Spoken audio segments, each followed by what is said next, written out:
ఇవన్నీ ఖచ్చితంగా ఈ కన్సల్టేట్ ఫండ్ ఆఫ్ ఇండియా నుంచే రావాలి. రైట్, వీటిని ఆమోదిస్తేనే దీని నుంచి మనీ డ్రా చేయడానికి అవకాశం ఉంటుంది. రైట్, ₹1 తీయాలన్నా సరే ఎవరు ఆమోదం ఉండాలి?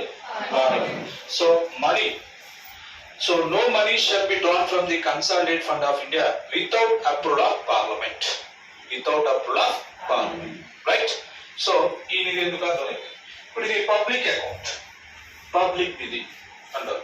రైట్, ఇది ఎందుకంటే మనందరూ తెలిసింది employee provident fund, employee provident fund, అలాగే judicial deposits, judicial deposits.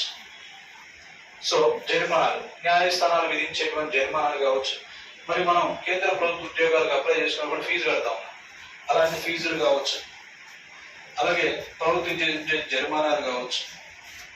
Right, అలాగే రైల్వే దగ్గర ఉన్నటువంటి నిధులు కావచ్చు, railway deposits,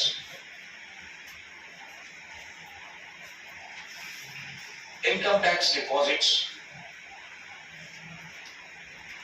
income tax deposits. Right, అలాగే postal savings deposits, postal savings deposit.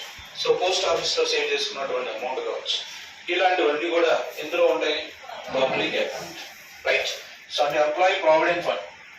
Right, అలాగే జ్యుడిషియల్ డిపాజిట్స్, మరి న్యాయస్థానాలు విధించేటువంటి జరిమానాలు కావచ్చు, న్యాయస్థానాల్లో చెల్లించాల్సిన ఫీజులు కావచ్చు, అలాగే మరి జరిమానాలు కావచ్చు. ఫర్ ఎగ్జాంపుల్ మనకి రాష్ట్రంలో కూడా స్టేట్ పబ్లిక్ అకౌంట్ అనేది ఉంటుంది.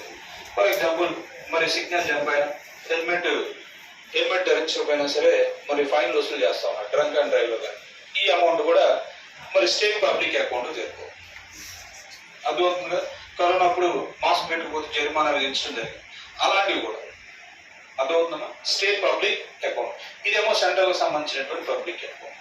రైట్, సో దీని నుండి అమౌంట్ డ్రా చేయాలండి, జాగ్రత్తగా గమనించండి. Money shall be drawn from the public account by issuing executive order. By issuing executive order. అంటే కేంద్ర ప్రభుత్వం ఒక కార్యనిర్వాహక ఆదేశం ద్వారా దీని నుంచి అమౌంట్ డ్రా చేయవచ్చు. దీనికి పార్లమెంట్ అనుమతి అయితే అవసరం లేదు. దేనికి పార్లమెంట్ అనుమతి కావాలి?